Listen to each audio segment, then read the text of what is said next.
You say that Lee Harvey Oswald did not kill President Kennedy. Who then did kill him? Well, first of all, if I knew the names of the individuals behind the grassy knoll, where we know they were, I certainly would not tell you and couldn't hear. The reason for Officer Tippett's murder is simply this. It was necessary for them to get rid of the decoy in the case, Lee Oswald. Now, in order to get rid of him, so that he would not later describe the people involved in this, they had what I think is a rather clever plan. It's well known that police officers react violently to the murder of a police officer. All they did was arrange for an officer to be sent out to 10th Street. And when Officer Tippett arrived there, he was murdered with no other reason than that. Now, after he was murdered, Oswald was pointed to sitting in the back of the Texas Theater where he'd been told to wait, obviously. Now, the idea was, quite apparently, that Oswald would be killed in the Texas Theater when he arrived because he killed a blue coat. That's the way the officers in New Orleans used the phrase, he killed a blue coat.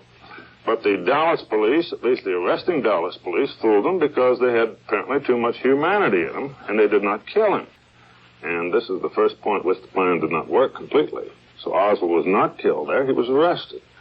This left a problem, because if Lee Oswald stayed alive long enough, obviously he would name names and talk about this thing that he'd been drawn into. It was necessary to kill him. That's where Jack Ruby comes into the picture. That's right. It was necessary for one of the people involved to kill him. That's Jim Garrison, the New Orleans District Attorney, speaking in June 1967.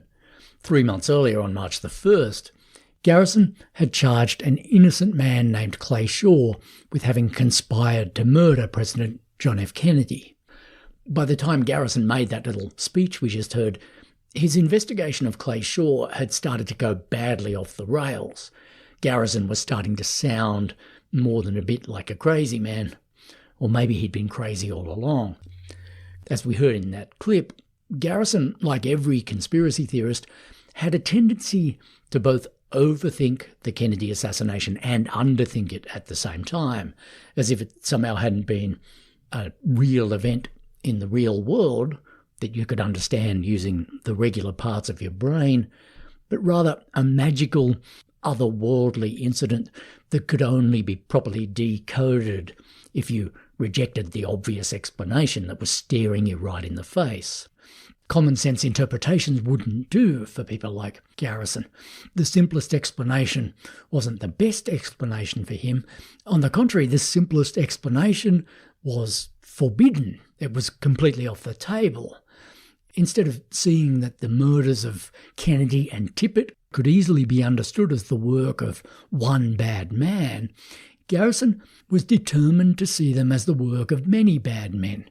Sometimes his conspiracy theories raised questions that seemed to defy logic, such as why didn't the conspirators just cut to the chase and shoot Oswald straight away instead of shooting a cop, making it look like Oswald did that, hoping that some other cop would shoot Oswald in revenge, bringing Jack Ruby into the mix when that didn't work, and then for some reason leaving Ruby alive to possibly name the same names that Oswald had been killed to stop him from naming. Logical problems like that didn't trouble Garrison because whenever they popped up, he just papered over the cracks by inventing more imaginary bad men.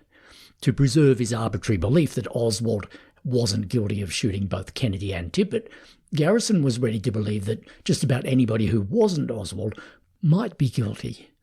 David Ferry wasn't Oswald, so Garrison spent a couple of months trying to pin the assassination on him. Then Ferry dropped dead, and Garrison set his sights on Clay Shaw, who also wasn't Oswald. He also patently had nothing to do with the assassination, so pretty soon Garrison went looking for other bad men besides Clay Shaw, or even instead of Clay Shaw, without thinking that there was anything wrong with continuing to prosecute Shaw anyway. Unfortunately, Garrison had the power to do all this because he wasn't just some random clown with some bad ideas and a typewriter. He was the district attorney of a major American city. I finished the previous episode of this podcast on a cliffhanger.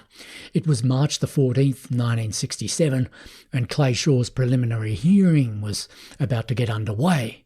Jim Garrison was about to start answering a question that lurks behind all conspiracy theory. How do you make a case when you have no real case to make? In this episode, we'll get into the gruesome details of how Jim Garrison answered that question. But as we go along, we're also going to have to ponder another more fundamental question about Garrison, which is, did he honestly believe that Clay Shaw was guilty, or did he know that he was completely innocent? Did Garrison really believe all the garbage evidence that he presented against Shaw, or was he fully aware that his case was bogus? Here again, Garrison brings us back to a theme that runs through all conspiracy theory, and a question that I've been trying to answer over the course of this whole podcast. What do conspiracy theorists really believe? We know what they say, but in the privacy of their own heads, what do they actually think? By this point in the podcast, I hope I've made it clear that I don't think that there's any simple one-size-fits-all answer to that question. Conspiracy theorists come in all different shapes and sizes, and they're not all equally committed to their ideas. I think that in conspiracy theory there's a kind of spectrum of sincerity.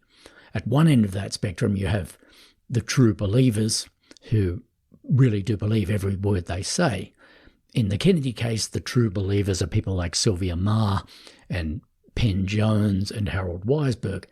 At the other end of the spectrum are the cynics and liars, the people who don't believe anything they say but are really only in it for the fame or the money. Cass Sunstein, in his book Conspiracy Theories and Other Dangerous Ideas, has a good name for these people. He calls them the conspiracy entrepreneurs. In the Kennedy case, Mark Lane was the classic example of the conspiracy entrepreneur, and a more modern example of that type would be Alex Jones. But what about Jim Garrison? What did he really believe? Where did he sit on the spectrum of sincerity? That's a hard question to answer, partly because what Garrison said about the assassination kept changing. He believed that there had been a conspiracy, all right. I think it's safe to conclude that he really did believe that. But as for what kind of conspiracy and who was involved in it, Garrison's views were all over the place. It's possible that after a while, even Garrison himself wouldn't have been able to say what he honestly thought about the assassination. And if he didn't know, then what chance have we got? Take that basic question of whether Garrison honestly believed that Clay Shaw was guilty. You'd think that that should be a pretty easy question to answer, because surely Garrison wouldn't have charged a man with conspiring to murder the President of the United States if he didn't sincerely believe that he was guilty. Surely he wouldn't have knowingly prosecuted an innocent man. To do that, he would have had to have been almost inconceivably evil or crazy. But actually the question of whether Garrison really thought Clay Shaw was guilty is quite tricky to answer. It's never been answered definitively, and it probably never will be. The best attempt that I know of to answer the question was made by Vincent Bugliosi in his book Reclaiming History. Bugliosi makes a very strong argument in that book that Garrison knew right from the start that Shaw was innocent. Bugliosi points out that most prosecutors, if they really believed that Shaw had conspired to murder the president, wouldn't just have charged him with conspiracy. They would have charged him with murder as well. As Bugliosi puts it, a charge of conspiracy to commit murder is virtually always accompanied by a separate charge of the murder itself. Bugliosi was in a very good position to know that because he spent years working as a prosecutor and deputy district attorney himself. But Jim Garrison didn't charge Clay Shaw with murder, which at that time in Louisiana could have got Shaw a death sentence. He only charged him with conspiracy to commit murder, which carried a maximum penalty of 20 years in prison. In Bugliosi's opinion, the meaning of this decision is clear. Garrison can't really have believed that Shaw was guilty. He was just using him as a means to an end. but he was only prepared to use him up to a point. He was ready to send the guy to prison for 20 years for a crime he knew he didn't commit, but he wasn't ready to send him to the electric chair. That's where Garrison's conscience apparently drew the line. There's other evidence that supports Bugliosi's suspicion on this point.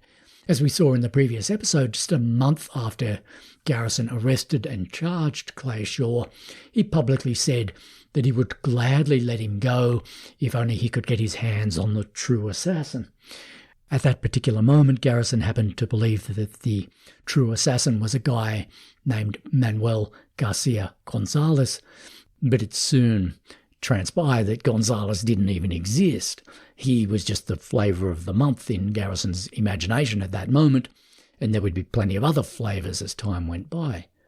The point is that just a month after arresting Clay Shaw, Garrison didn't seem to think that there was anything wrong with publicly saying that Shaw was not in any literal sense the true assassin, and that Garrison was just using him as a way of cracking open the larger conspiracy. The idea that there was some kind of larger conspiracy did seem to be a sincere belief for Garrison. In that sense, he was a true believer. But when it came to Clay Shaw, the flesh and blood man that he was actually prosecuting, even Garrison himself seemed to concede in certain moods that Shaw was not, strictly speaking, guilty of all that much. When Oliver Stone made his film JFK, in which Kevin Costner played Garrison as if he was some kind of towering and stainless American hero, there were still people around in America who remembered what Garrison had actually done to Clay Shaw. And these people were appalled by the way that Stone's film had repeated and glorified that injustice. They pointed out that a jury had found Clay Shaw not guilty in just 54 minutes, and that Garrison's case against him had been a notorious crock of proven lies. But Oliver Stone replied to this criticism by saying something truly extraordinary.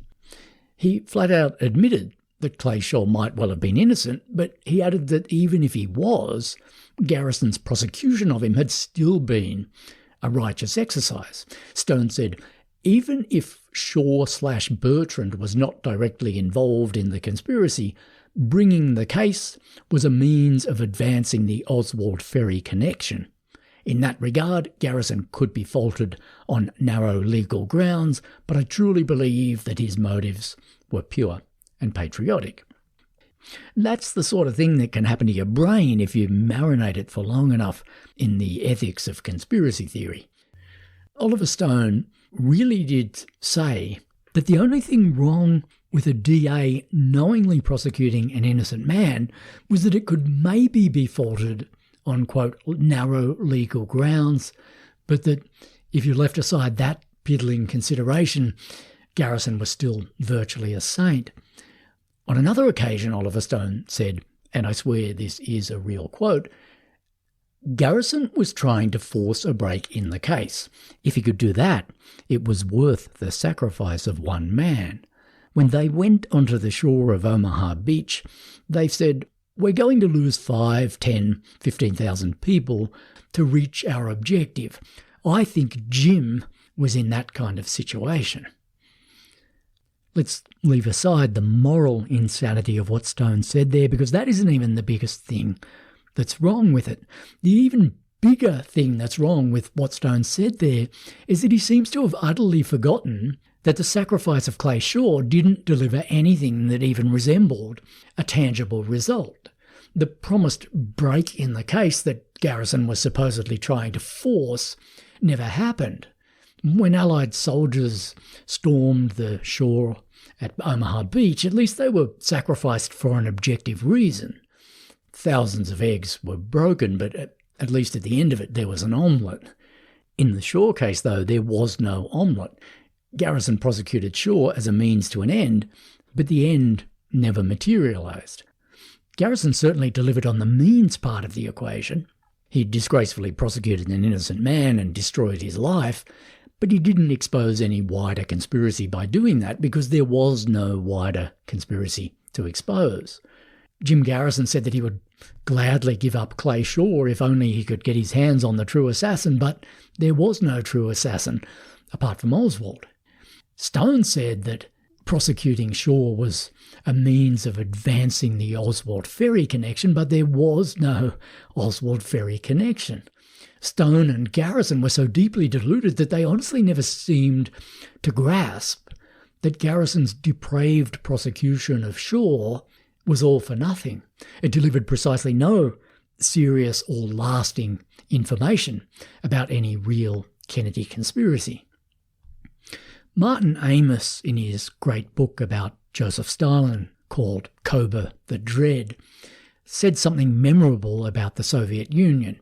He said, "Means define ends, and means in the USSR were all you were ever going to get." I think that the same thing is true of Kennedy conspiracy theory. In 60 years, means are all we've ever got from these people. The end, the holy grail of a proven JFK conspiracy, has just never come. And it certainly didn't come when Jim Garrison prosecuted Clay Shaw. Garrison's case was all means and no end. And as we're going to see in this episode, Garrison's means got increasingly dark and desperate as time went by. And if means do define ends, then the rottenness of Garrison's methods in New Orleans might well tell us that there was also something inherently rotten about his dreamed-of end, the dream of a Kennedy conspiracy. My name is David Free, and this is The Ghosts of Dallas.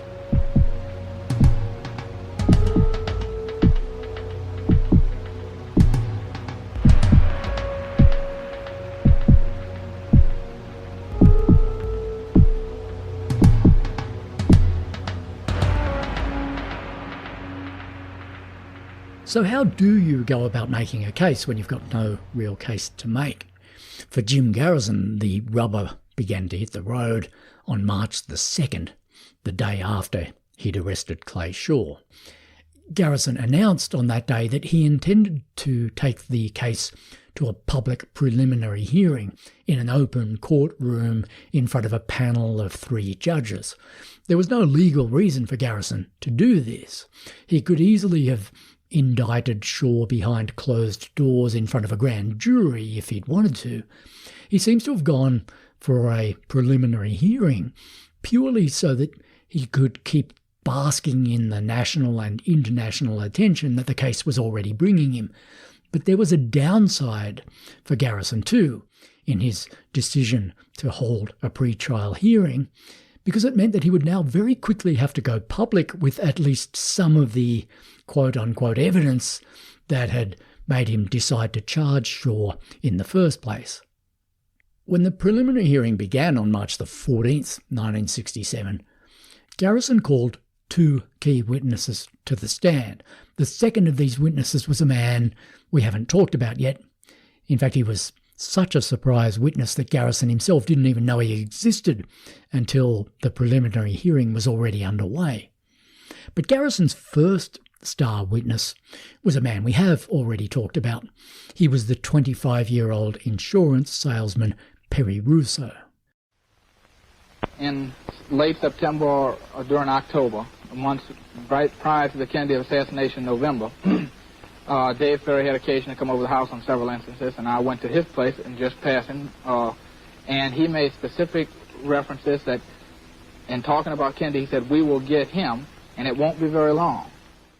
In the previous episode of this podcast, I explained how Perry Russo came into Jim Garrison's life at a very convenient time, straight after the death of David Ferry.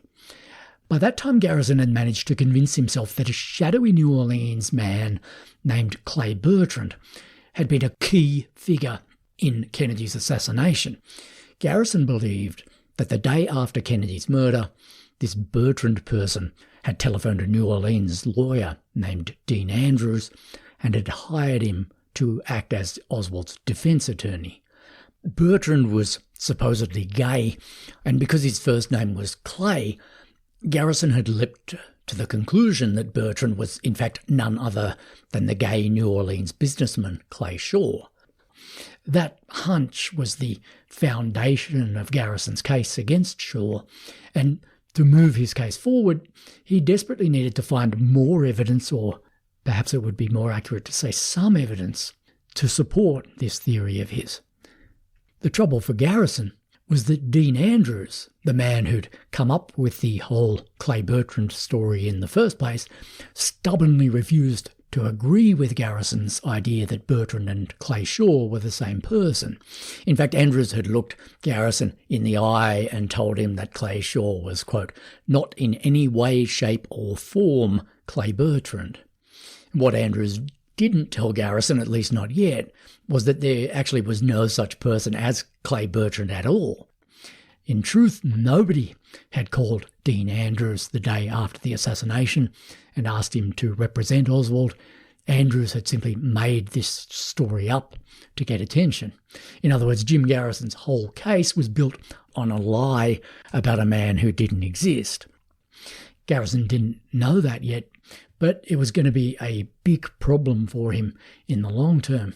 In fact, even in the short term, you think it would have been a bit of a hurdle for him, given that Dean Andrews was the only man in the world who claimed to have ever met Clay Bertrand, and he had repeatedly told Garrison that Bertrand was not Clay Shaw. Clearly, Andrews was not about to get up on a witness stand and testify that Shaw was Bertrand. If he testified for any side, it was going to be for the defence. So how was Garrison going to get around this problem? That's when Perry Rousseau came into Garrison's life. Rousseau was far more Garrison's style of witness than Dean Andrews was. Just like Garrison, Rousseau had an incredibly flexible attitude to the truth. When Rousseau first came forward to speak to Garrison, he told him that he had some incriminating information to offer about the late David Ferry. Now that Ferry was dead, however, that information was no longer going to be of much use to Garrison. What he really craved now was evidence against Clay Shaw. And guess what? When Garrison's staff injected Perry Rousseau with some truth serum and interviewed him again, Rousseau magically remembered that when he'd heard David Ferry talk about murdering the president, a man named Clay Bertrand had been present at Ferry's apartment too. Not only that, but Bertrand looked a hell of a lot like a photograph of Clay Shaw. When Garrison's staff drove Rousseau to Shaw's house and asked him if the man he saw there was Clay Bertrand, Rousseau gave them their money shot. He positively identified Clay Shaw as Clay Bertrand. On day one of Shaw's preliminary hearing, Rousseau got up on the witness stand, and suddenly his story got even better. He testified that he had encountered Lee Harvey Oswald himself in David Ferry's apartment on several occasions, and that a man named Clem Bertrand had been with Oswald on those occasions. Why Rousseau was now suddenly referring to Bertrand as Clem Bertrand rather than Clay Bertrand was a bit of a mystery, and also possibly even a bit of a problem, given that Garrison's whole case was premised on the fact that Clay Shaw and Clay Bertrand had the same first name.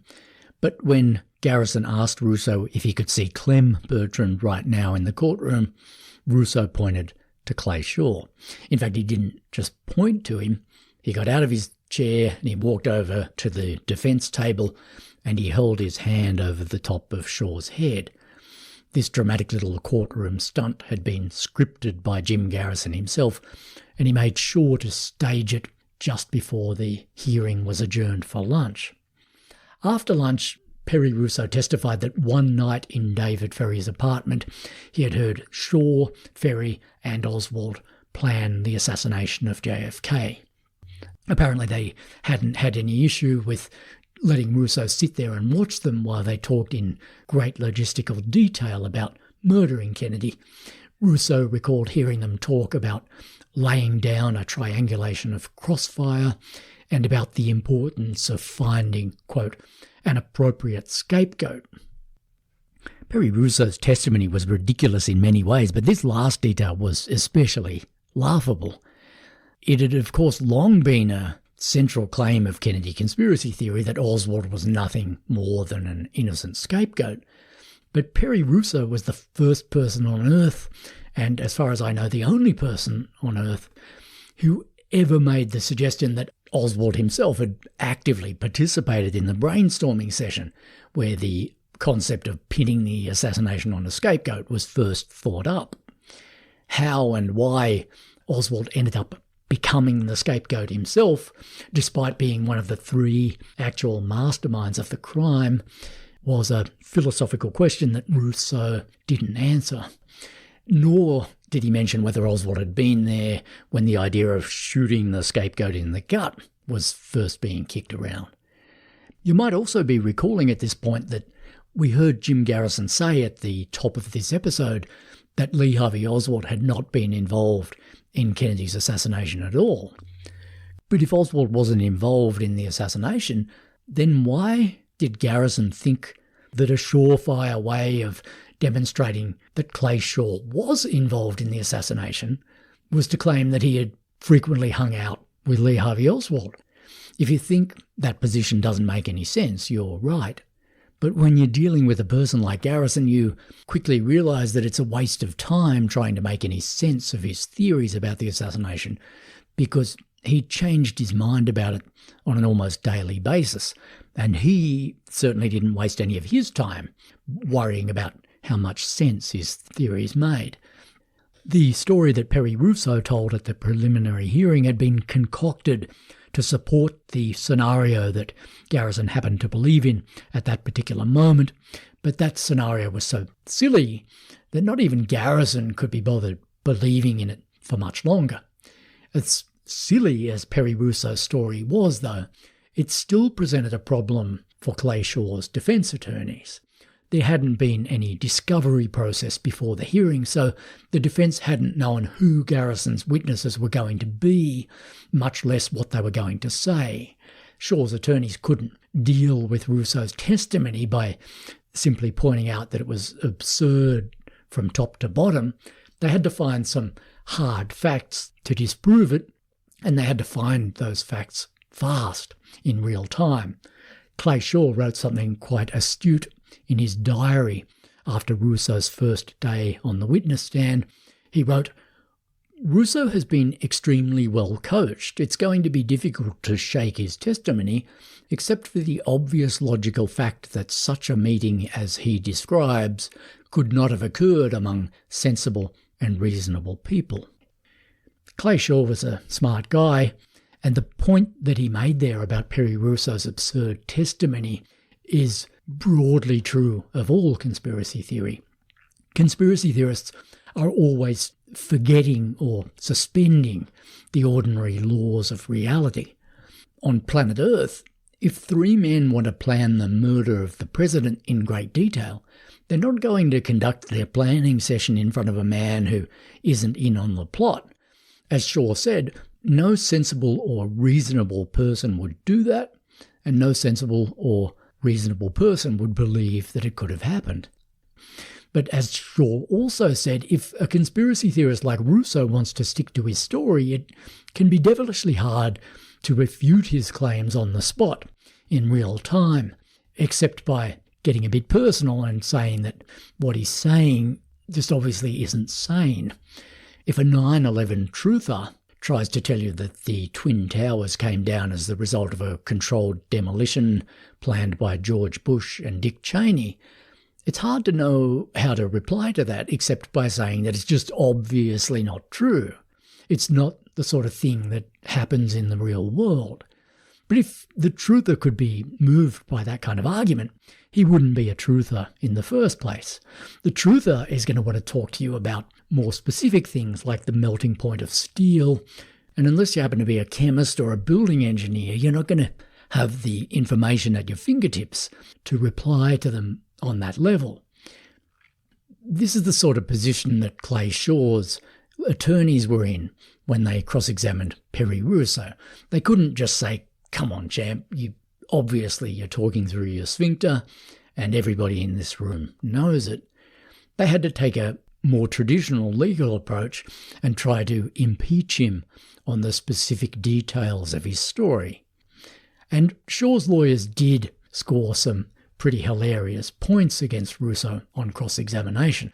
For example, they brought a tape machine into the courtroom and they played a recording of a TV interview that Russo had given on February the 24th, 2 days after the death of David Ferrie and a day before Russo first spoke to anybody in Jim Garrison's office.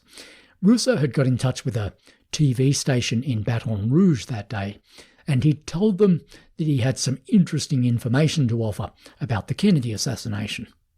And the story that he told on TV that day was radically different from the story that he'd just told on the witness stand. Here's some audio of what Russo said on TV that day. Dave Ferrie had occasion to come over the house on several instances, and I went to his place and just passing, and he made specific references that, in talking about Kennedy, he said, we will get him, and it won't be very long. Now, the last time I can remember him saying that was sometime in October, but he was obsessed with that idea. Did he ever mention Lee Harvey Oswald's name? No. No conversation at all about it? No, I had never heard of Oswald until the television assassination. So on February the 24th, Perry Russo goes on TV and he says that he's never even heard of Oswald until, quote, the television of the assassination. 3 weeks later, under oath, he's telling the court that he knew Oswald personally. He'd met him on several separate occasions at David Ferrie's apartment, and on one of those occasions he'd seen Ferrie, Oswald and Shaw hatching a conspiracy to murder the President of the United States. When Shaw's attorney asked Russo to account for the dramatic change in his story, Russo offered a truly hilarious explanation. He said that at Ferrie's apartment, Oswald had been introduced to him not as Lee Oswald, but as Leon Oswald. Russo said, I knew Leon Oswald, who was slightly whiskered. I did not myself honestly know a Lee Harvey Oswald. As if that wasn't absurd enough, Shaw's lawyer then got Russo to admit that when Garrison's men had first showed him a photograph of Oswald, Russo had been unable to identify him as the man he'd seen in Ferrie's apartment. Only after a sketch artist in Garrison's office had spent a total of 6 hours drawing different beards and whisker patterns on the photograph of Oswald did Russo finally agree that this was the man he'd known as Leon Oswald. Shaw's attorneys were unaware at this stage that Garrison had used sodium pentothal on Russo as a means of improving his story, but they did get Russo to admit on cross-examination that Garrison had had him hypnotized a total of 3 times before the preliminary hearing. They also brought out on cross-examination the fact that Russo had a history of mental illness. But the best question that Shaw's attorneys asked Perry Russo was a question so basic and commonsensical that really it made all of their other questions redundant. The question was this: if Russo honestly believed that he'd witnessed the planning of the crime of the century, then why the hell had he waited more than 3 years to come forward and tell anybody about it? Even when Russo read in the newspaper that Jim Garrison had identified David Ferrie as a prime suspect in Kennedy's murder, Russo still hadn't come forward to reveal what he claimed to know about Ferrie. Only after Ferrie unexpectedly dropped dead did Russo suddenly decide that the world needed to hear from him. Shaw's attorney put it to Russo that his story about Ferrie was obviously a lie and that he'd waited until Ferrie was dead to tell it, because if Ferrie was still alive he would have sued Russo for defamation and he would have won. Russo's attempt to answer this question was priceless. He admitted that yes, he had read in the newspapers that Garrison's prime suspect was a man named David W. Ferrie, but he'd never been aware that the David Ferrie he knew had a middle name beginning with the letter W, so he'd assumed that he was a completely different guy. In other words, Russo was testifying under oath that A, he had witnessed his friend David Ferrie plan to murder President Kennedy, and B, when he saw that Garrison was investigating a man named David W. Ferry in connection with Kennedy's murder, he had naturally assumed that they were talking about two completely different David Ferrys. Here's some audio of Russo telling a slightly different version of this idiotic story during his TV appearance, after the reporter asks him the same basic question. If what he was saying about David Ferry was true, then why had he waited so long to come forward and reveal it? Why have you never said anything about this before? Didn't it strike you that it might have some connection? When the assassination, of course, caught me by surprise and caught everyone else, I would guess, when it finally was over and a Warren report, a Warren Commission was set up, and it tended to go and examine all of the details, and it made claims that it was going to do everything extensively. Then I left it to the professionals, and they were supposed to come out with a verdict. Then they came out with a verdict that Oswald was the only man, so I forgot it. Then Garrison began his probe and subsequently got in the newspapers in New Orleans and then later on television everywhere. And in that probe, he said that there was a conspiracy and he could prove it. It still didn't ring a bell anywhere along the line. It was far from me that I would have, ever have met a person. I would have been a conspirator to kill the President of the United States. Thereafter, when Dave Ferry died, the name, I still doubted if it was the same guy. I just said it's just another Dave Ferry. But when I saw his picture in the paper, then I knew it was the same man, and I had just as well say something to someone. And I wrote the district attorney the next day. But Perry Russo wasn't the only Garrison witness who told embarrassingly obvious lies at Clay Shaw's preliminary hearing. There was one more surprise prosecution witness to come, and as I've said, this witness was such a surprise that Garrison himself didn't even know he existed until after the hearing had begun. The witness was a heroin addict named Vernon Bundy, who was currently doing time for a parole violation. After the preliminary hearing began, Bundy wrote to the court saying that he had some important information to offer about Clay Shaw. On the morning of the third and final day of the hearing, Garrison brought Bundy into the DA's office for a quick preliminary interview. Then he put Bundy on the stand that afternoon. The story that Bundy told the court was so ridiculous that it made Perry Russo's story look like a fiesta of truth-telling. Bundy claimed that one day in the summer of 1963, he'd been on the seawall at a place called Lake Pontchartrain, preparing to shoot up some heroin, when he saw a black sedan pull up. A tall man with grey hair got out of the car. Bundy was asked if he could see this man now in the courtroom, and he identified him as Clay Shaw, again by using Garrison's trick of walking over to the defence table and holding his hand over Shaw's head. Bundy claimed that 5 minutes after Shaw had arrived beside the lake, a younger man had walked up and joined him. Bundy identified this younger man as Lee Harvey Oswald. According to Bundy, Shaw handed Oswald what looked like a roll of money. Oswald then stuck the money in the pocket of his trousers, and when he did, Bundy noticed that Oswald's pocket was already full of a bunch of papers. Bundy was 25 feet away, according to his own account, and yet somehow he managed to detect from that distance that the papers in Oswald's pocket looked like, quote, pamphlets. And as he watched, one of these pamphlets happened to flutter out of Oswald's pocket and land on the ground. After Shaw and Oswald were done and had left the area, Bundy needed something to wrap up his heroin gear in, so he went over and picked up the pamphlet that Oswald had dropped. When Garrison asked Bundy to describe it, Bundy said that it was yellow and had, quote, something about Cuba written on it.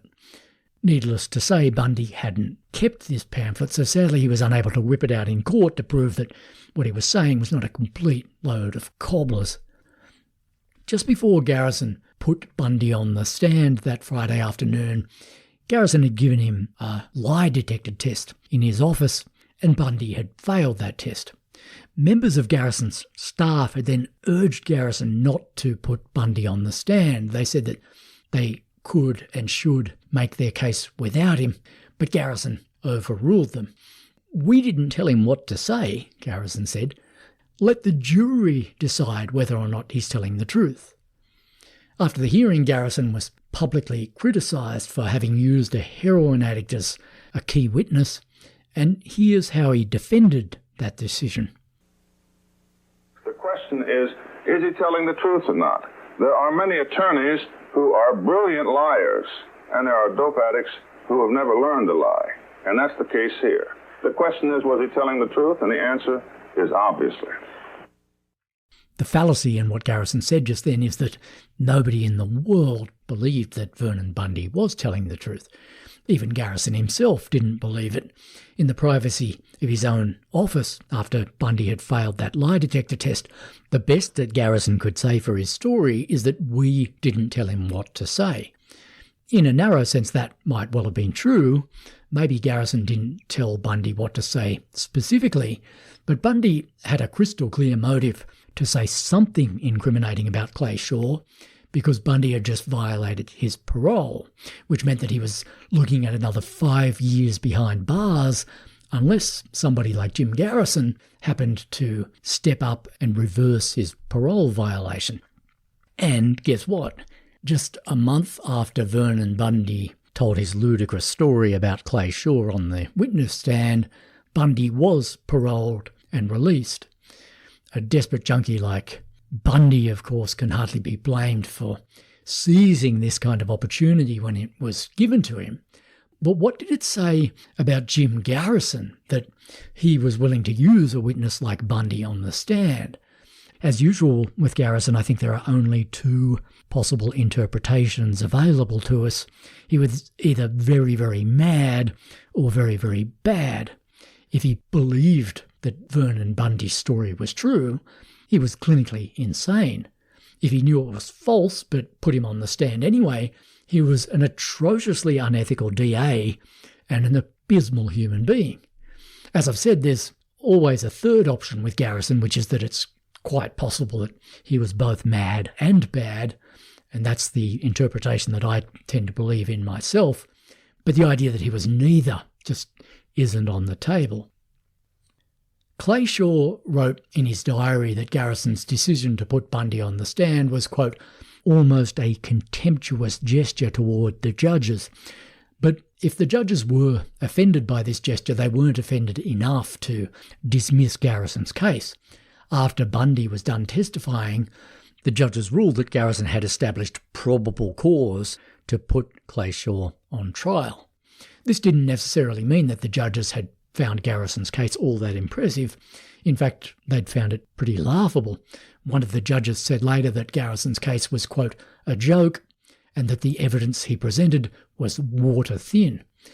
But in 1967, the American public's paranoia about Kennedy's assassination was at an all-time high. The judges were well aware that if they dismissed Garrison's case, a good chunk of the American public would assume that they were in on the grand conspiracy. So the judges just kicked the can on down the road and left it up to a jury to decide the fate of Clay Shaw. No date was set yet for Shaw's trial, and as it turned out, for various reasons, the case wouldn't end up going to trial for almost another 2 years. Partly this delay was caused by the fact that Garrison had approached the case in a back-to-front way. He'd arrested Clay Shaw first, and only after that had he started looking for evidence against him. Garrison himself didn't deny, by the way, that this is what he had done. He told one journalist, quote, "This is not the first time I've charged a person before I've made the case." But the delaying of Clay Shaw's trial wasn't all Jim Garrison's fault. It was also partly the fault of Shaw's own lawyers. They filed a motion for a change of venue, and Garrison filed a counter-motion, and then Shaw's lawyers filed another motion about something else, and that motion ended up going all the way to the US Supreme Court. All this took so long that both sides publicly wondered if the case was ever going to make it to trial. By the time it finally did, it was January 1969. This 2-year-long intermission before the trial began had at least two big effects. First, it gave the case time to turn into a real cause celeb. Jim Garrison became a full-blown national celebrity during that 2-year period. There were big profiles of him in magazines like The New Yorker. In January 1968, he went on The Tonight Show with Johnny Carson, and Johnny devoted the whole of that night's show to a long solo interview with him. Playboy magazine ran a 26-page interview with Garrison in October 1967, which was at that time the longest interview the magazine had ever published. But the press attention wasn't all positive for Jim Garrison, because the long delay before the trial also meant that serious reporters had plenty of time to cast a cold, critical eye over the details of what Garrison was doing. Garrison had at first enjoyed a quite cosy relationship with the press because he'd hand-picked a little coterie of his favourite reporters, and he was giving them special secret briefings about his investigation, and he assumed that those reporters were going to give him favourable coverage in return. One of the reporters that Garrison was expecting favourable coverage from was this guy. After the hearing in which Mr. Shaw was held at trial, I called Garrison, and I said, Jim, there's something bothers me deeply. That's a reporter named James Phelan, who went to New Orleans to cover Garrison's case for the Saturday Evening Post. Phelan arrived in New Orleans a few days after the death of David Ferry and just 2 days before the arrest of Clay Shaw. 3 years earlier, when Garrison was in his first term as DA, Phelan had written a very positive story for the Post about Garrison's crackdown on vice in New Orleans. Garrison clearly hoped or assumed that Phelan would give him a similarly favourable write-up this time, because Garrison granted him special behind-the-scenes access to his investigation, starting just a couple of days after Shaw's arrest.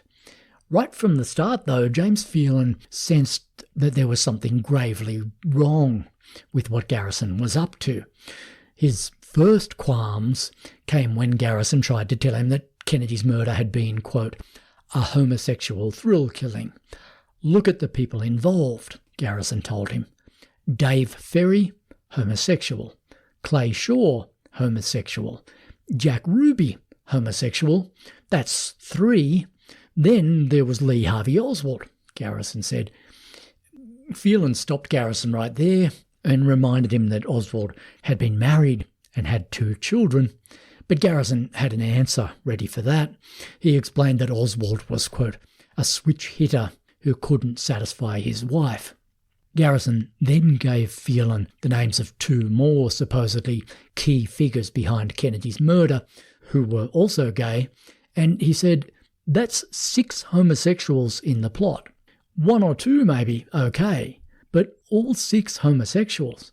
How far can you stretch the arm of coincidence? James Phelan said later on that this was the moment when he started to wonder if Jim Garrison wasn't a little unhinged. At another point, Garrison tried to tell Phelan that President Kennedy hadn't even been the first choice of target for this 6-man gay conspiracy. Their initial plan had been to assassinate Fidel Castro in Cuba, but when Oswald couldn't get a Cuban visa, they decided to blow away Jack Kennedy instead. Since their main motive was to get a homosexual kick, they apparently didn't particularly care which powerful and sexy man they murdered. It sounded to Phelan like Garrison was sort of making things up as he went along.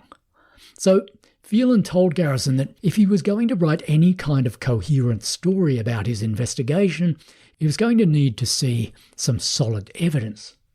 About a week before Clay Shaw's preliminary hearing, Garrison called Phelan into a hotel room that he was staying in, and he agreed to show him the supposedly killer evidence that he'd been holding back.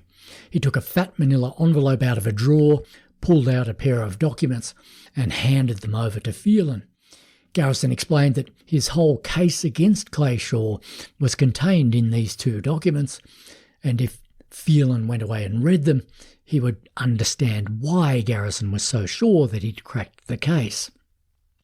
When Phelan went back to his own hotel room and read the documents, he found that they were the written records of the first 2 interviews that Garrison's office had conducted with Perry Russo. Until this moment, the identity of Garrison's star witness had been a closely guarded secret. Phelan was the first person outside Garrison's office to learn that the star witness was Russo. The first document that Phelan was looking at was a long memo written by the Assistant District Attorney Andrew Chambray, which recorded the details of an interview that Chambray had conducted with Russo on February the 25th. That was the first interview that anybody in Garrison's office had done with Russo. Garrison himself was not present at the interview. It was conducted by Chambray alone. The other document that Phelan was looking at was the transcript of a second interview with Russo that was conducted 4 days later on March the 1st, the same day that Clay Shaw was arrested. During this second interview, Russo was put under hypnosis. Most of the questioning was handled by the hypnotist, whose name was Dr. Esmond Fatter, although Andrew Chambray was also present during this interview and he asked Russo a few questions of his own. Once again, though, Jim Garrison himself was not present when this interview took place. When James Phelan compared the transcript of Russo's second interview with the record of his first interview, he noticed some pretty alarming discrepancies. The story that Russo told in the second interview when he was hypnotized looked to be totally different from the story that he told 4 days earlier when he wasn't hypnotized. "I thought I must have missed something," Phelan said later. So he went back and read both documents again and then again, and he realised that there was no doubt about it. Russo had told Garrison's office 2 completely different and incompatible stories. In the first interview, when Russo was shown a photograph of Clay Shaw, he said that he didn't know the man in the photograph. He'd never met him, but he believed that he may have seen him twice from a distance. 4 days later, under hypnosis, Russo said that he not only knew this man, but that one night in Ferry's apartment, he had seen this man planning the murder of John Kennedy together with Lee Harvey Oswald and David Ferry. We saw in the previous episode that Russo's story had already changed once during that 4-day period when he was given a dose of sodium pentothal 2 days after his first interview. That wonder drug had helped Russo remember that he'd met a man named Clay Bertrand at Ferry's apartment who looked a lot like Clay Shaw. But now James Phelan had found that Russo's story had changed yet again 2 days after that when he was hypnotised. Each time Russo's story changed, it changed in ways that were helpful to Jim Garrison's case, until finally, under hypnosis, Russo had delivered the money shot that Garrison really wanted. He had said that he had seen Shaw, Oswald and Ferry talk in detail about murdering Kennedy. This is another one of those moments when we need to take a breath and step back and appreciate just how crazy Jim Garrison's case was. On planet Earth, if a witness sees 3 men planning the murder of the President of the United States, and the President does then get murdered around a month later, the witness is not going to forget what he saw within the space of 5 months. This is one of those simple laws of reality that conspiracy theorists have a habit of ignoring. Jim Garrison certainly ignored it because on the planet he was living on, Perry Russo somehow had witnessed this remarkable scene and then forgotten it, because Russo had to have his memory jogged under hypnosis before he suddenly remembered what he'd seen. In fact, as the transcript of the hypnosis session showed, the hypnotist, Dr. Fatter, had had to jog Russo's memory very vigorously indeed before Russo had finally remembered what Garrison's office wanted him to remember. After putting Russo under hypnosis, Dr. Fatter asked him to picture a television screen in his head. He then said to him, "Let your mind go completely blank, Perry. Now picture that television screen again, Perry, and it's a picture of Ferry's apartment, and there are several people in there, and there is a white-haired man. Tell me about it." Unfortunately, this ridiculously loaded question didn't work on Perry Russo. It failed to make him remember anything particularly incriminating about the white-haired man. So Dr. Fatter then gave Russo an even more helpful nudge in the right direction. He said, "See that television screen again. It is very vivid. Now notice the picture on the screen. There will be Bertrand, Ferry, and Oswald, and they are going to discuss a very important matter. They are talking about assassinating somebody. Look at it and describe it to me." Only after Dr. Fatter gave him this ridiculously obvious prompt did Perry Russo finally, quote-unquote, remember that he had seen Shaw, Oswald and Ferry planning the murder of President Kennedy. As James Phelan read the transcript of Russo's hypnosis session, he was staggered by what he was seeing. He was also somewhat baffled by the fact that Garrison had willingly let him see this obviously self-defeating piece of evidence. "Here's my case against Shaw," Garrison had told him when he'd handed this document over.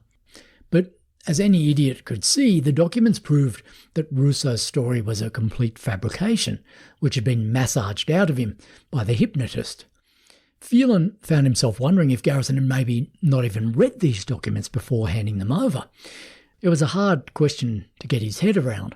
On the one hand, it seemed almost inconceivable that Garrison hadn't read these documents that were supposedly so central to his case, but on the other hand, it seemed even less conceivable that he would have merrily handed them over to Phelan if he knew what was in them. Phelan quickly told his editors at the Saturday Evening Post about what he'd discovered in the Russo documents. They told him not to write his story just yet. They told him to wait and see what happened at the preliminary hearing. Although the documents made it clear that Russo had told Garrison's office two completely different stories, it wasn't clear yet which of these stories he would tell at the hearing. Maybe he would tell the first story, the one that hadn't been pummeled out of him by the hypnotist. So for the moment, Phelan kept his powder dry. He photocopied the Russo documents and gave the originals back to Garrison and didn't say anything to him about the extent of the discrepancies that he'd found.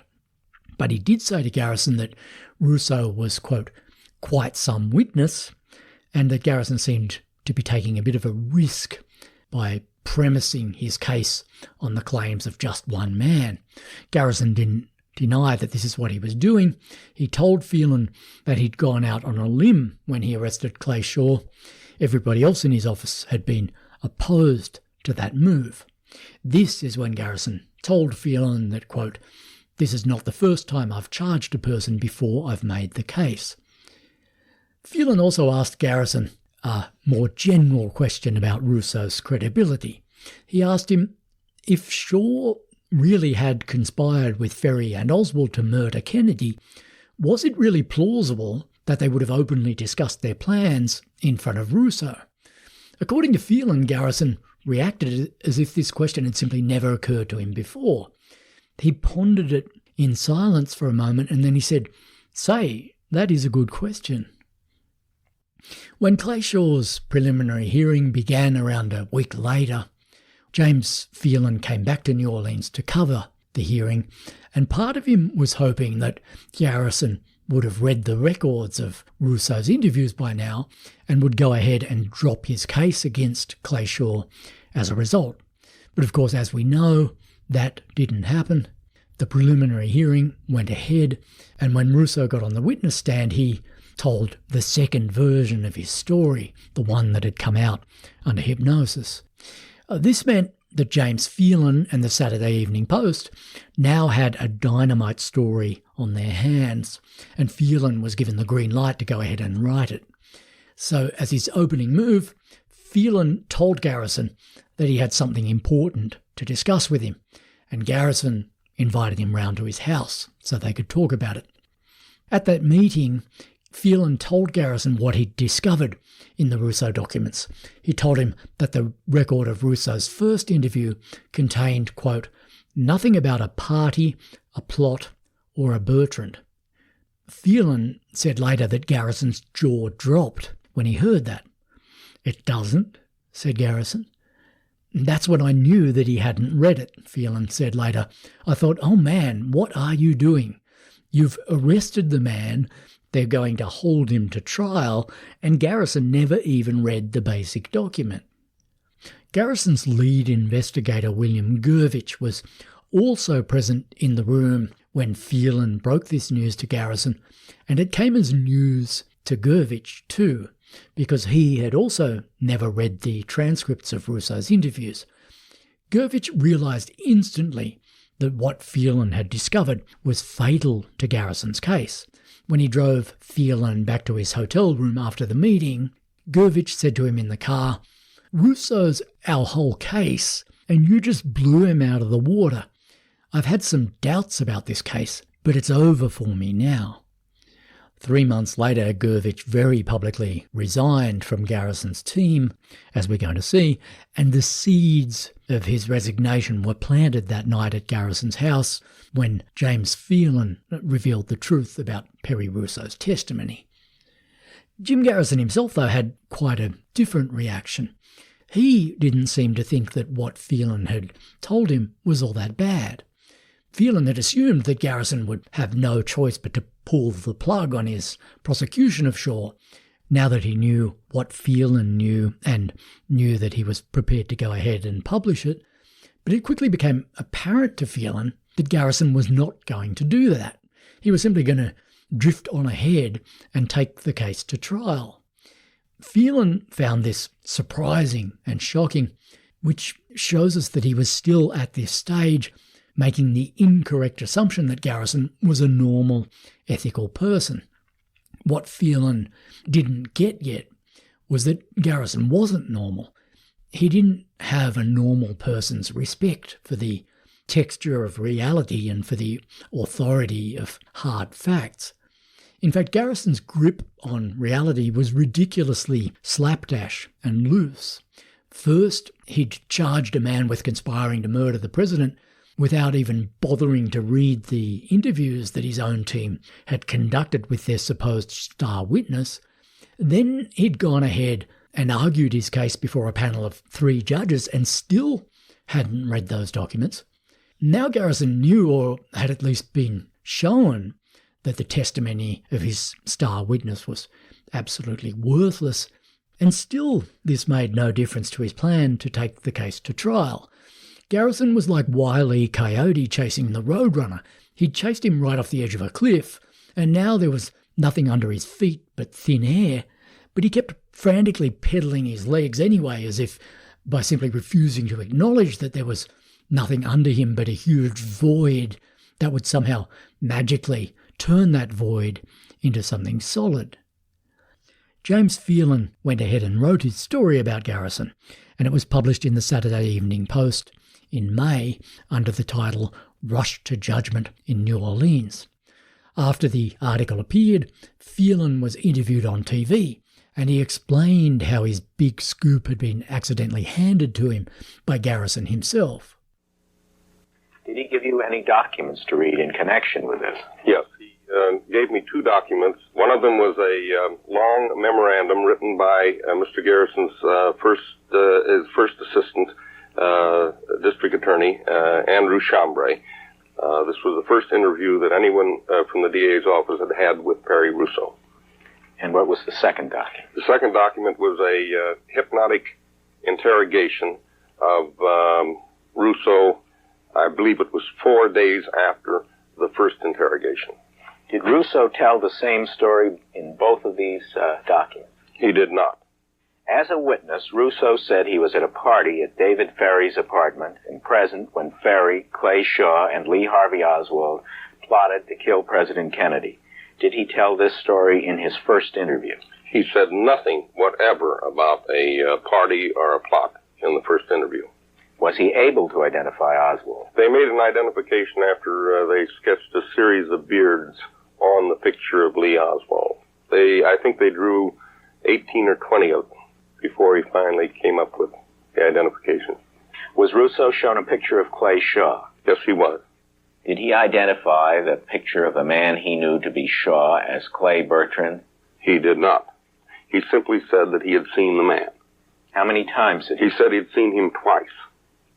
Did he mention seeing him at a party in Ferry's apartment where people had plotted to kill Kennedy? He said nothing about it. In fact, he said specifically that he had seen him twice, and he said specifically the 2 times. When did Russo first describe the details he testified to as a witness at the pretrial hearing? He first mentioned the plot and the party and the presence of Shaw, Oswald, and Ferry in a deep hypnotic trance when he was hypnotized by Dr. Esmond Fatter. Did he remember Shaw and an assassination plot immediately under hypnosis? He did not. He volunteered no information about the party or the plot. When did he begin to remember? He began to remember when Dr. Fatter asked him a series of leading questions. Well, I would say it went beyond that. Dr. Fatter set the stage for him. He told him that he would be present in Ferry's apartment and that Shaw and Oswald and Ferry would be there and that they would be discussing assassinating someone. And then Dr. Fatter says, "Now tell me about it." When his explosive revelations about Perry Russo appeared in print, James Phelan imagined that this now really would be the end for Garrison's investigation. "I knew that if Garrison were honest and responsible," he said, "that he'd have to withdraw the case. He'd have to kill it." You can't blame James Phelan for thinking this, but again, there was something about Garrison that he still wasn't getting. Like all hardcore conspiracy theorists, Garrison was simply impervious to evidence that he didn't like. It wasn't just that he didn't care about it, he genuinely didn't seem capable of taking it in. It was as if he couldn't even see it. And this contempt for the authority of reality was closely connected to the fact that Garrison had no sense of moral reality either. He had no sense of shame. What this meant in practice was that Garrison had the same kind of weird political superpower that Donald Trump has today. He was undisgraceable. He was Teflon. James Phelan's article was just the first of several big press exposés about the shameful methods that Garrison was using in New Orleans to keep his ridiculous Kennedy obsession afloat. Each one of these exposés should have been enough by itself to sink Garrison's whole investigation, but none of them did. Each time some reporter blew a gaping hole in the hull of his case, Garrison just sailed on as if nothing had happened. The American press did its best to show that Garrison was making huge claims about conspiracy on the basis of little or no real evidence. In other words, he was a conspiracy theorist. But Garrison replied to this charge by just coming out with more conspiracy theory. He claimed that the press was in on the grand conspiracy too. Like the Warren Commission, the press was actively trying to conceal the truth about Kennedy's murder from the good people of America. And Garrison, on behalf of those good people, fully intended to go on with his lonely fight to uncover the truth. The people of this country don't have to be protected from the truth. This country was not built on the idea that a handful of nobles, whether located in our federal agencies in Washington, D.C., or in the news agencies in New York, should decide what was good for the people to know and what they should not know. This is a totalitarian concept which presumes that the leaders of our federal government and the men in control of the powerful press media constitute a special elite, which by virtue of their nobility and their brilliance empower them to think for the people. Personally, I would rather put my confidence in the common sense of the people of this country. The truth about the assassination of the president has been concealed from you long enough. Those forces which are fighting so hard today to tell you that they have examined the Warren report and that everything is fine and that our investigation has uncovered nothing, are not merely going to lose this fight, they have already lost it. One of the early conspiracy books that had inspired Garrison to start his Kennedy probe in the first place was Edward Epstein's Inquest, which was published in 1966. In early 1967, Epstein went down to New Orleans to cover Garrison's investigation for The New Yorker. Epstein quickly developed reservations about what Garrison was up to, and his New Yorker article ended up being another one of those scathing critiques of Garrison, which Epstein subsequently expanded into a book called Counterplot. Epstein was the first person to put his finger on an important truth about Garrison. Garrison was essentially a demagogue, Epstein wrote. That was why he was so unconcerned about things like facts and evidence and proof. As Epstein put it, quote, "The demagogue is typically concerned not with substantive issues, but with ways of manipulating the emotions of the electorate." This helps to explain why the press was so incapable of stopping Garrison's crusade by using facts and logic. His crusade wasn't based on facts and logic in the first place. It was based on manipulating people's emotions. And when Garrison was challenged, he simply responded with more emotional manipulation. There's no doubt that Garrison was quite effective as a demagogue. He wasn't, of course, quite as good a demagogue as Donald Trump is today. Donald Trump's demagogy got him all the way to the White House, and although Garrison told people that he would one day end up in the White House, he never even got close to it. Still, it does have to be said that Garrison's rhetoric was good enough to fool a lot of people for a fair period of time, and even today there are still some hardcore Garrison disciples who'll try to tell you that his case against Clay Shaw did have some kind of merit. To understand why Garrison's brand of demagogy worked so well, we need to remember that he was playing to two very different electorates at the same time. In the first place, he was playing to his local electorate in New Orleans. The people there already knew Garrison, and they liked him enough to have elected him as DA twice. And the people in New Orleans who didn't know Garrison did know enough about him to be wary of criticising him in public. Both of the city's major newspapers were basically on Garrison's side when he mounted his Kennedy crusade. Many people in New Orleans simply believed Garrison could do no wrong, as Patricia Lambert puts it in her book False Witness. But Garrison wasn't just playing to the people of New Orleans. His Kennedy investigation was pitched at the wider American public too. In that much larger electorate beyond New Orleans, people didn't have any pre-existing views about Jim Garrison, but they did have pre-existing views about the Kennedy assassination, and more often than not, those views were consistent with the general line that Garrison was pushing in New Orleans. Opinion polls taken at that time showed that only 36% of Americans believed that Oswald alone had murdered Kennedy.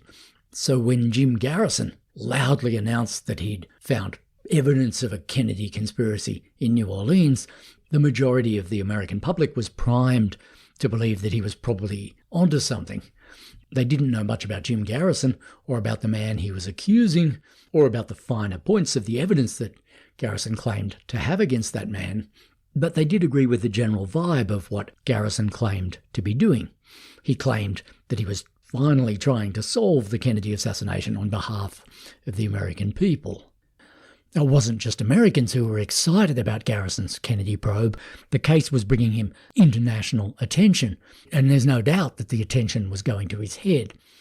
William Gurvich told a reporter after he'd quit from Garrison's team, quote, "He was pumped up with the adoration of the conspiracy people. He was getting calls from all over the country, from Europe, even from Japan and Australia. He couldn't buy a meal in New Orleans. He was exciting the whole town, and boy, was he caught up in it." Not long after James Phelan's article about Garrison was published in the Saturday Evening Post, NBC TV started working on a special investigative report about Garrison's probe.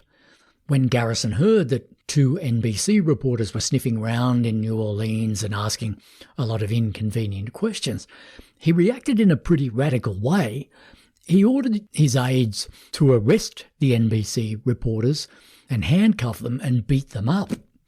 "Arrest them for what?" said one of Garrison's aides. And Garrison said, "Just arrest them. Don't be so fucking legalistic." Thankfully for the NBC reporters, Garrison's aides didn't obey his orders to handcuff them and beat them up. But I do think we should savour Garrison's immortal phrase, "Don't be so fucking legalistic." It's not only a pretty funny thing for a district attorney to have said, it also could have been the motto of Garrison's whole investigation. Don't be so fucking legalistic. Let's disobey the laws of evidence and decency, and maybe that way we can force the break in the Kennedy case that all those other boring law-abiding agencies like the Warren Commission have so far failed to deliver. As it happened, if Garrison had abducted those two NBC reporters and beaten the shit out of them, the PR damage that would have done to him could hardly have been worse than the PR damage that NBC's report did do to him when it went to air.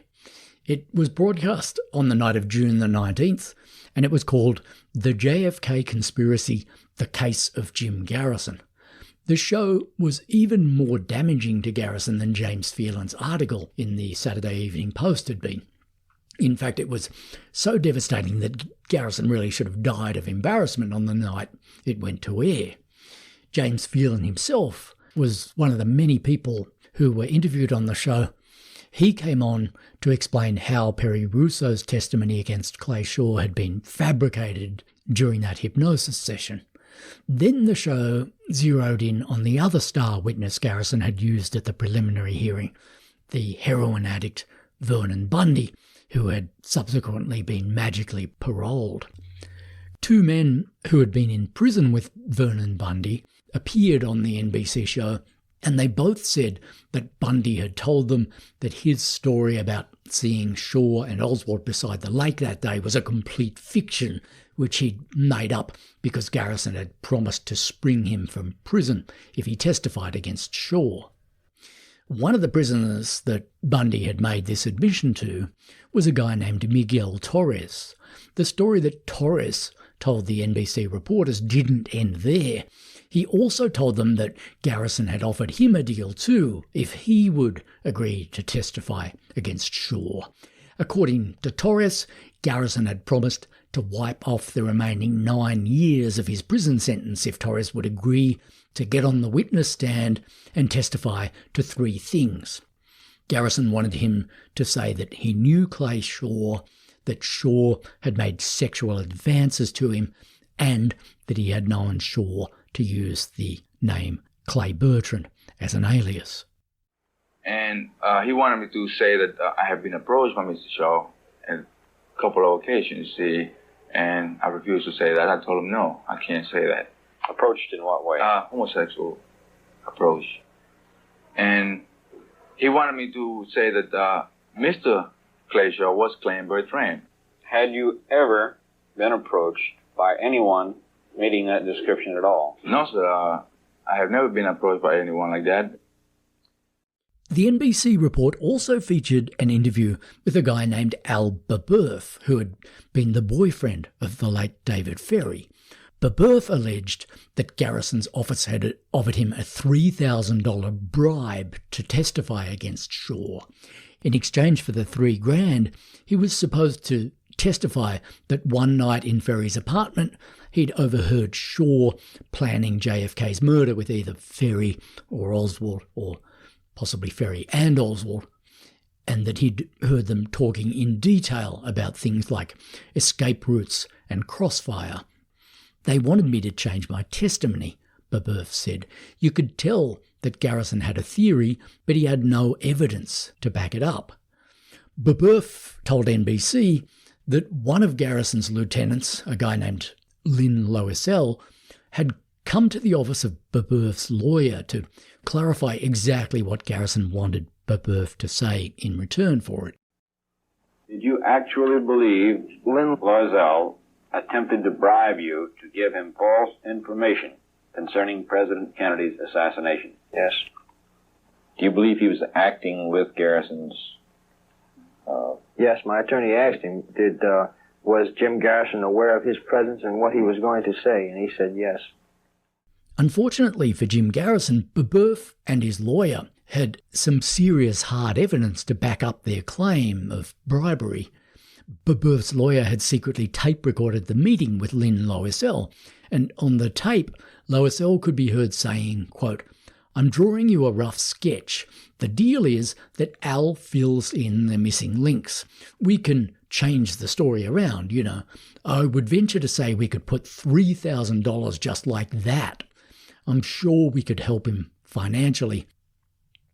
When Lynn Loisel found out that Babeuf's lawyer had tape recorded that conversation and was trying to shop the tape around to the press, Loisel visited Al Babeuf and threatened to, quote, "put a load of hot lead up his ass" if he and his lawyer didn't shut up.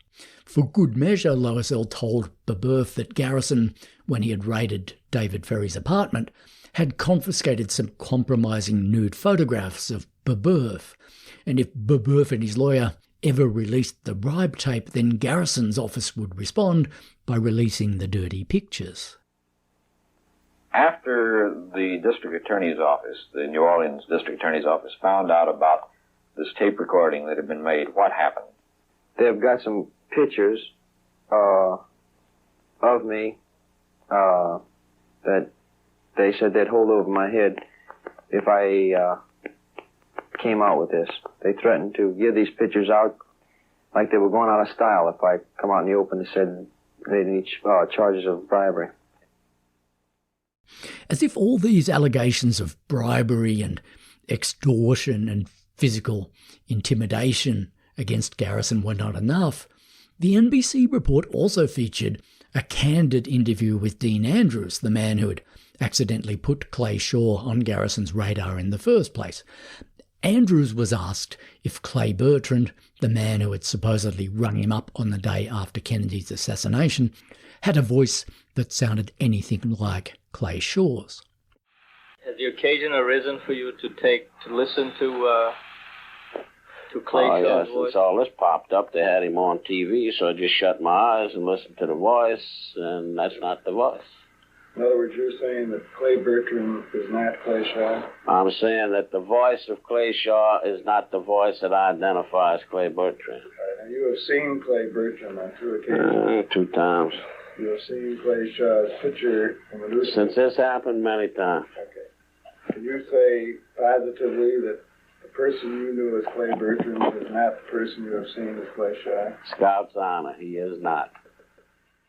And as his final word on Clay Shaw, Andrews said this. Man, I wouldn't know Clay Shaw if I fell across him on the street dead. Man, I wouldn't know Clay Shaw if I fell across him on a street dead, Andrews said there. Believe it or not, that still was not the most damaging moment for Jim Garrison in the NBC report. As a kind of coup de grace, the show revealed that Perry Russo, Garrison's golden boy and star witness, had now admitted that his testimony against Shaw at the preliminary hearing had been a complete pack of lies. Russo didn't appear on camera to say this, but NBC's correspondent Walter Sheridan had spoken to Russo off camera, and Sheridan came onto the show to repeat what Russo had said to him. In my conversations with Perry Russo, he has stated that his testimony against Clay Shaw may be a combination of truth, fantasy, and lies. He said he wishes he had never gotten into this, but now he feels he has no choice but to go through with it. He said that he's afraid if he changed his testimony, that Garrison might indict him for perjury. He said suppose Clay Shaw is convicted and gets 20 years and goes through his appeals and he's sitting down there in prison, I might just call from wherever I am and say, bring your film crews down. I've got something to say. On one occasion, Russo said, the hell with truth, the hell with justice. He said, you're asking me to sacrifice myself for Clay Shaw, and I won't do it. Of course, Jim Garrison did not die of embarrassment. on the night the NBC special went to air. That would have been the decent thing to do, but that wasn't how Jim Garrison rolled. Instead, he went on the offensive. He wrote to the Federal Communications Commission and demanded that NBC should give him an equal amount of airtime to reply to the show's allegations. He wound up getting half of his wish.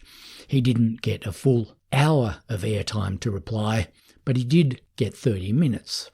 A month after the NBC report went to air, Garrison appeared on the network to deliver his so-called rebuttal. He used his half hour to do what demagogues do. Instead of engaging with the substance of what NBC's program had alleged against him, he went for emotional manipulation instead. He made a big, windy speech about the general principles that he was supposedly fighting for. His speech was full of paranoid buzzwords that he'd taken straight out of the conspiratorial books, and the same buzzwords are still being used by conspiracy theorists today. Garrison said that the official truth about Kennedy's murder was a myth and a fairy tale which had been invented by a cabal of powerful and sinister men who were hell-bent on stifling the public's right to know the truth. Here's a clip of Garrison in action that night. In the months to follow, you're going to learn that many of the things which some of the major news agencies have been telling you are untrue. Information concerning the cause of the death of your president has been withheld from you. In the months to come, you will learn to your own satisfaction that President Kennedy was not killed by a lone assassin. You will learn that there has been and continues to be a concerted effort to keep you from learning these facts. As children, we become accustomed to hearing fairy tales. In the real world, in which you and I must live, fairy tales are dangerous. And it is all the more dangerous when the fairy tale becomes accepted as reality simply because it has an official seal of approval, or because honorable men announce that you must believe it, or because powerful elements of the press tell you that the fairy tale is true. The official truth is now no longer what actually happened in Dallas, but what has been officially approved. Well, I say that the matter is not closed, not in this country.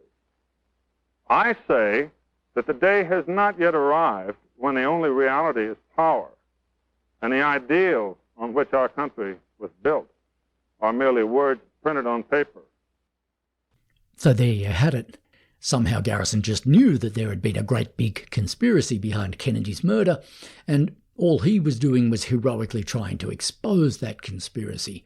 The journalists who kept criticising him weren't doing that because they'd dug up facts about him that proved Garrison was corrupt and incorrect. They were doing it because they were part of the conspiracy too. They were dancing to the tune of the powerful men who controlled the media, and those men were themselves in league with the powerful men who controlled the government. In other words, Garrison's efforts to reveal the great big conspiracy behind Kennedy's murder were now being stifled by another great big conspiracy to shut him down. Conspiracy theory is a completely circular style of thought, and once you're deep enough into it, there's no amount of external evidence that can get you back out, because any inconvenient fact can easily be explained as yet another product of the grand conspiracy. Whether or not Garrison was clinically paranoid, he was certainly addicted to the paranoid style of reasoning. Anyone who criticised him had to be doing it because they were out to get him personally. The possibility that they were right and he was wrong didn't seriously seem to occur to him. As I've said time and again in this podcast, conspiracy theorists have a habit of turning the world absolutely upside down. Garrison genuinely did seem to think that he was on the side of common sense and common decency, even though the facts tell us that he conducted himself as if common sense and common decency didn't exist. One thing you learn from studying hardcore conspiracy theorists like Garrison and Oliver Stone and Donald Trump is that these people who are so totally convinced that they're right, even though they're not, also have no sense of the difference between ethical behaviour and appalling behaviour. And because they have no sense of decency themselves, they seem to have a genuinely hard time grasping that most other people do have a moral compass and are capable of acting out of motives other than naked self-interest. To illustrate what I mean, here's another clip from the speech that Garrison gave on NBC that night. I believe that those news agencies which have sought to imply that I would use improper methods to gain some sort of fictional political advantage have simply revealed their own cynicism. I believe that in this conflict between truth and power, and this is exactly what it is all about, that power cannot possibly smash truth out of existence. The people in this country will not let that happen. So in Garrison's mind, the journalists who were criticising his methods could only be acting out of base motives. They were acting out of cynicism and out of a desire to abuse their power to impose their false picture of reality on the world. After all, those were the motives that Garrison was acting out of himself, and he honestly didn't seem to understand that most other people were better and nicer than he was, and that most people take the ethical codes of their professions seriously and do their best to uphold them. It's also worth noting how loose Garrison's language is there as he tries to characterise the recent media critiques of him. He says that certain news agencies have, quote, sought to imply that I would use improper methods to gain some sort of fictional political advantage. But of course, the reports on NBC and in the Saturday Evening Post hadn't merely implied that Garrison would use improper methods to gain some sort of fictional political advantage. Those reports had flat out said that Garrison had used improper methods to gain real political advantage. Garrison wasn't just incapable of responding to his critics coherently, he wasn't even capable of accurately describing what his critics had said about him. And of course, NBC hadn't just said bad things about Garrison, they'd proved that those bad things were true by producing multiple witnesses and documents and transcripts. Garrison, of course, was perfectly free to show that this evidence was somehow false, if it was, but if he couldn't show that, that kind of meant that it was true. It was almost as if Garrison had forgotten that there was such a thing as the real world that existed beyond his own claims and the claims of other people. This kind of attitude is common among conspiracy theorists, and you might even say that it's the root problem of all conspiracy theory. Conspiracy theorists are relativists, not just on the moral level, but deeper down on the level of fact. They simply don't seem to understand that there is such a thing as the truth, which remains true whether you like it or not, and which can be shown to be true using evidence. And this, by the way, is why certain trendy and mediocre modern academics have such a soft spot for conspiracy theory, because they're relativists too. According to both conspiracy theorists and cultural Marxists, there's no truth. It's only one person's version of the world against another's, and if you don't use your own raw power and dodgy methods to make your view prevail, then other more powerful people will use even dodgier methods to make their view prevail. When critics of the movie JFK objected to the many flagrant lies that Oliver Stone had told in that movie, Stone said something very telling in reply. He said, "Who owns reality? He who makes it up so that most everyone believes it. That person wins."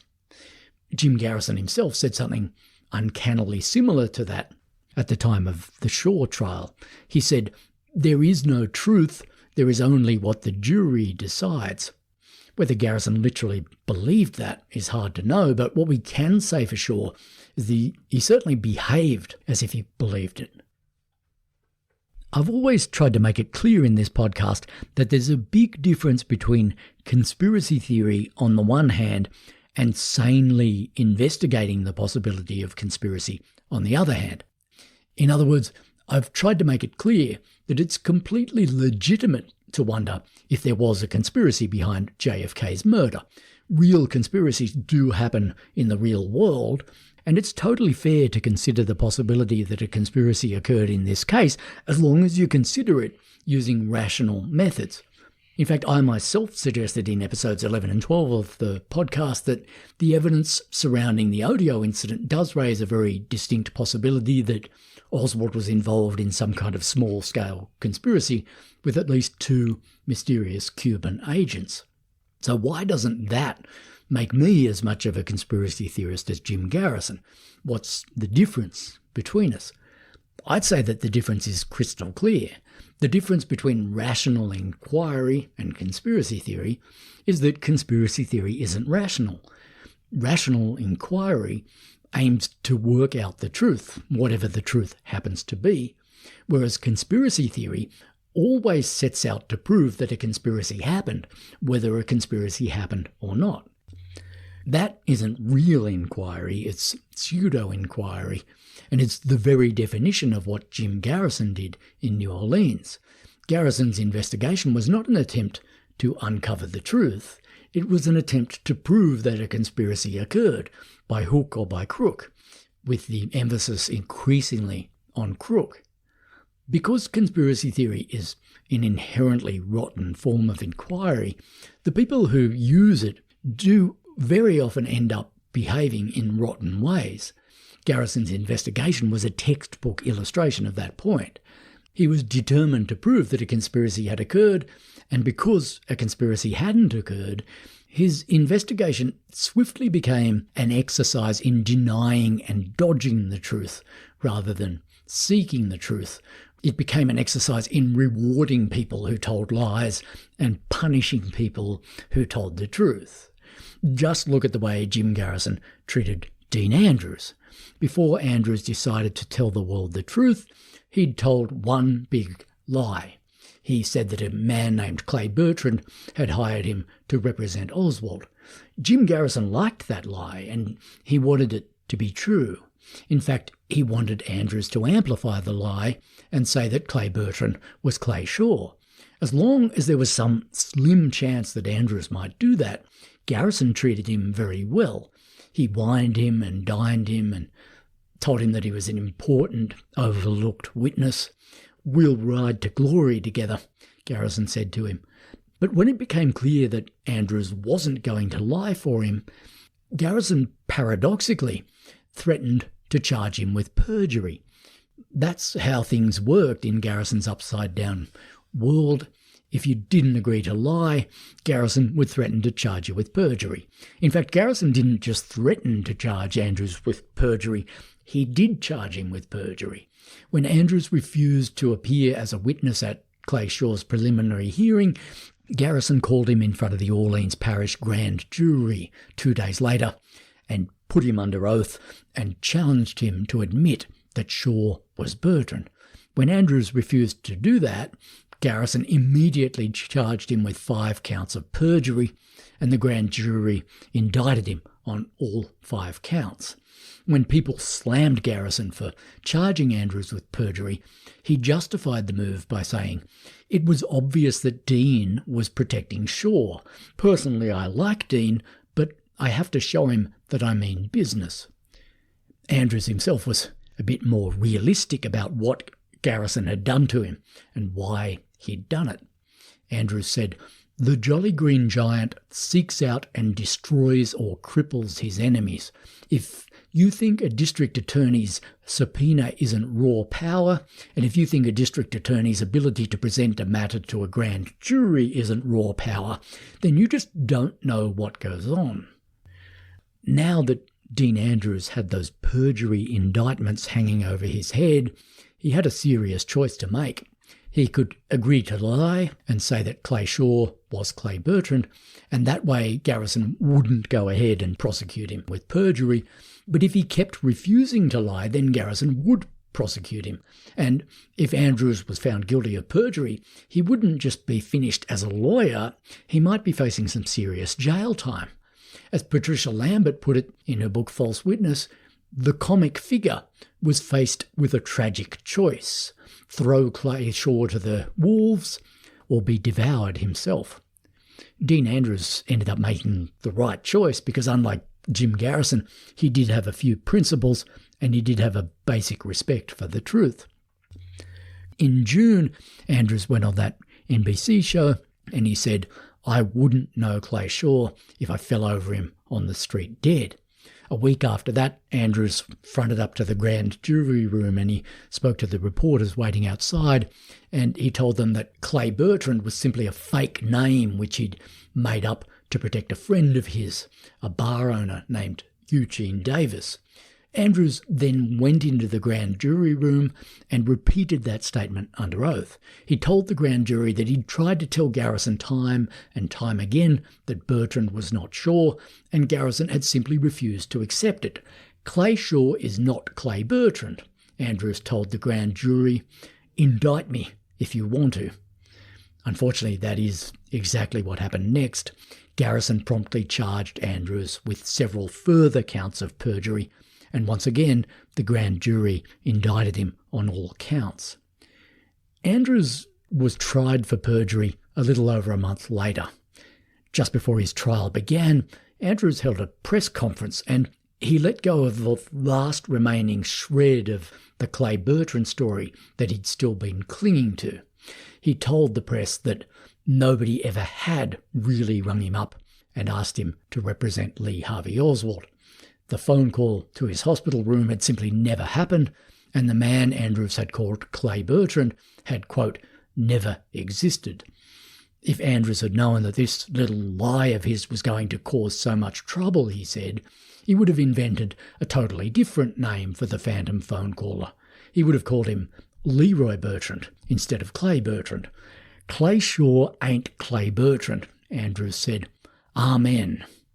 When somebody asked him later on why he'd invented the whole story of Clay Bertrand in the first place, Andrews said, "I would like to be famous too, other than as a perjurer." Dean Andrews was pretty good with words. He could always be relied on to give a colourful quote. Just before his perjury trial, he told a reporter, "I'll be the only person ever convicted in the assassination of President Kennedy, and I don't know beans about it." Unfortunately, what Andrews said there turned out to be correct. He did know absolutely nothing about the murder of President Kennedy, and aside from Jack Ruby, he's the only person who was ever criminally convicted in connection with the assassination. He was found guilty of perjury and sentenced to 18 months in prison, although he never did end up serving any time. He appealed his conviction and the situation dragged on for another 7 years before the charges against him were finally dismissed. When that finally happened, it was too late to do Dean Andrews any good. The perjury conviction had already put an end to his career as a practicing lawyer, and his life had been destroyed because he'd refused to lie for Jim Garrison. Andrews spent the final decade of his life eking out a living as a jazz musician and an odd job man, and he wound up dying at the age of just 58. When Andrews was found guilty of perjury, Jim Garrison hailed that verdict as, quote, a major victory. It meant that Garrison was now able to tell people that he'd convicted at least somebody in connection with Kennedy's murder, and to the untrained eye that suggested that Garrison might well be on the right track in continuing to go after Clay Shaw. But when you thought about it, there was something weirdly upside down about the idea that Dean Andrews was a perjurer. The way Garrison saw it, he was punishing Andrews for concealing the truth. But in the world outside of Garrison's skull, in the world of fact, the exact opposite thing was true. Garrison had charged Andrews with perjury because he had refused to tell a lie under oath. He'd refused to say that Clay Bertrand was Clay Shaw because Clay Bertrand wasn't Clay Shaw. But the paradox of Dean Andrews' perjury conviction went even deeper than that. To get Andrews convicted of perjury, Garrison's office had to argue correctly that Andrews had invented the name Clay Bertrand out of thin air. As Garrison's assistant DA put it at Andrews' trial, the name Clay Bertrand had been, quote, foisted on the world by Dean Andrews. But if that was true, and it was true, then Garrison's whole case against Clay Shaw came tumbling down, because that case was entirely premised on Garrison's belief that Shaw had used the name Clay Bertrand as an alias. That had been the whole point of Perry Russo's sensational testimony at Clay Shaw's preliminary hearing. Russo supplied the missing link that Garrison had so badly needed by testifying that he'd known Clay Shaw as Clay Bertrand. This point had been so important to Garrison at that time that his investigators had gone to the trouble of drugging and hypnotizing Russo to help him remember it. But now, to get a perjury conviction against Dean Andrews, Garrison was suddenly ready to admit that Andrews had made up the name Clay Bertrand. It was all very confusing. But if you were keeping track of things, it now appeared that Garrison's men had drugged and hypnotized Perry Russo to force testimony out of him that even Garrison himself no longer believed in. You could hardly ask for a better illustration of how far off the rails of logic and sanity Garrison's investigation had gone now. You could hardly ask for a better illustration of Garrison's inability to pick one story about the assassination and stick to it. At moments like this, you see that it's absolutely pointless trying to work out exactly what Garrison believed about the assassination, because even he didn't really know what he believed about it. He not only didn't have a coherent picture of reality inside his head, he didn't even seem to realise that his picture of reality should be coherent. Huge public cracks were starting to appear in Garrison's case now, and not just in his case. People were starting to openly question his sanity. After Dean Andrews was convicted of perjury, this is what one of his attorneys said. That I sometimes wonder if the entire so-called assassination probe isn't a psychedelic reaction of a district attorney with an overstimulated imagination. The gloves were really coming off now. More and more people were starting to say things like that about Garrison. When William Gurvich quit from Garrison's team in June, he told reporters that Garrison had known for months that Clay Shaw was not Clay Bertrand, but was hell-bent on prosecuting Shaw anyway. When a reporter asked Gurvich why Garrison was ignoring the evidence, Gurvich replied, quote, "Because he is an unmitigated liar and a psychopathic paranoid. He is nuts." Gurvich's decision to quit from Garrison's investigation had been brewing for a few months, ever since James Phelan had revealed the truth about Perry Russo's hypnosis session. In early June, Gurvich requested a secret meeting with Robert Kennedy, the late president's brother. Gurvich warned Bobby not to get his hopes up about Garrison's investigation. He said that although Garrison was making a lot of noise, he had in fact discovered nothing new or real about the case. A few weeks later, Gurvich formally resigned from Garrison's team, and the night after he quit, he went on national TV and he poured a huge bucket of shit over the entire Garrison project. Mr. Gurvich, why did you resign as Mr. Garrison's chief aide in this investigation?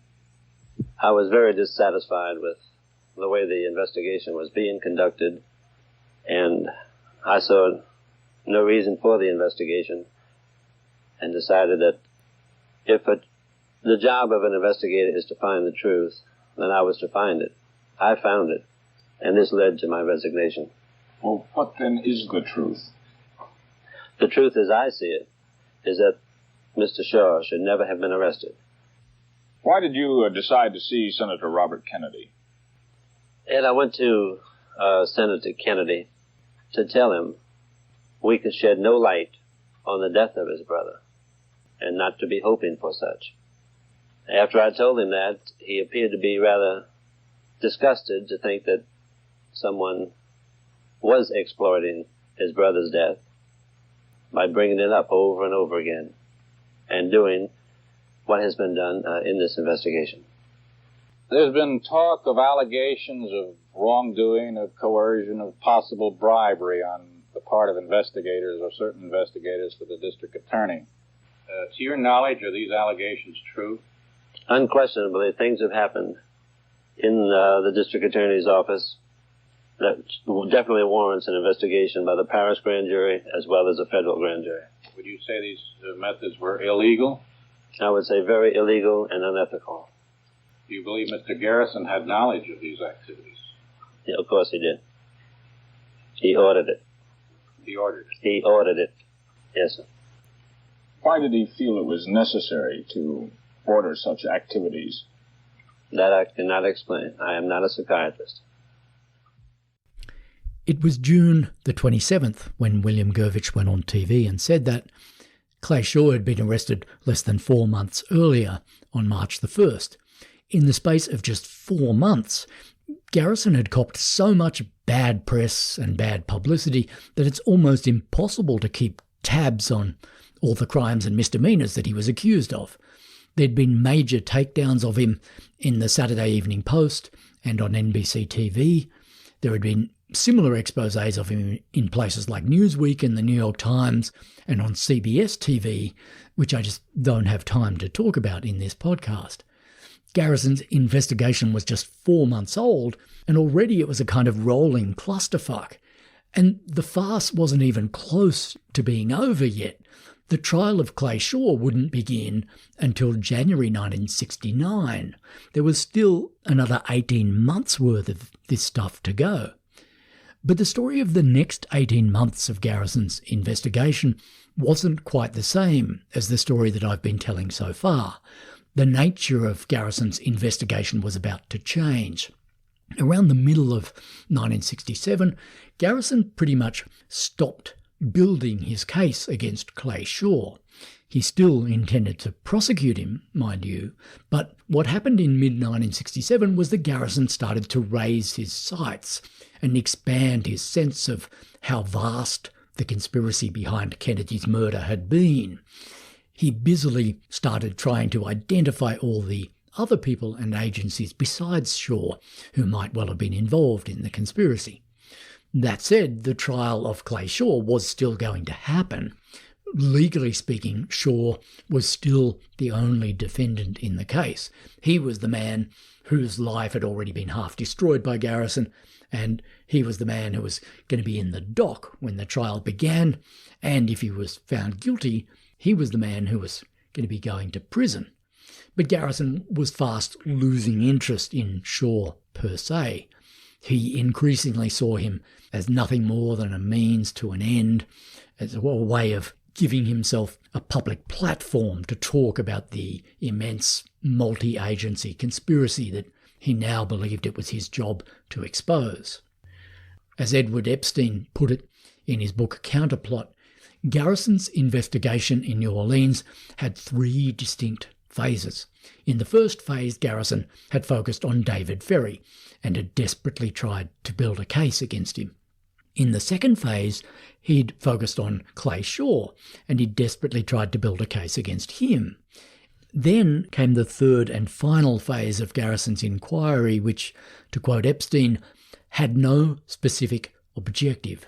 It was, in effect, a hunt without a quarry, a search for any information from any source that might relate to any aspect of the assassination.